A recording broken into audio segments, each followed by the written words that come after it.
Hello everyone, Rinku tailoring ক্লাসে সকলকে স্বাগত জানাই। দেখো এখানে আমি ব্রা কাট ব্লাউজের ড্রয়িং দিয়েছি, সামনের পার্টের তার মেজারমেন্ট দিয়েছি, তার সমস্ত সূত্রগুলো দিয়ে দিয়েছি।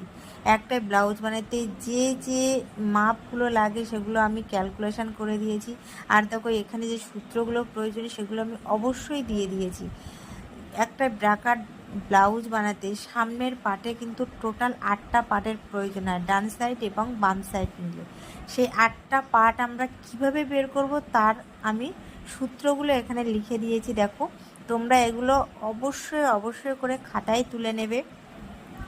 খাতায় তুলে নিলে তোমাদের এগুলো থেকে যাবে, কোনো অসুবিধা হবে না। দেখো আমি এখানে প্রত্যেকটা পার্ট অর্থাৎ L part, B part, P part, S part সমস্ত পার্টগুলো আমি এখানে কিভাবে ক্যালকুলেশন করে বের করতে হবে সেগুলো আমি তোমাদেরকে এখানে দেখিয়ে দিয়েছি।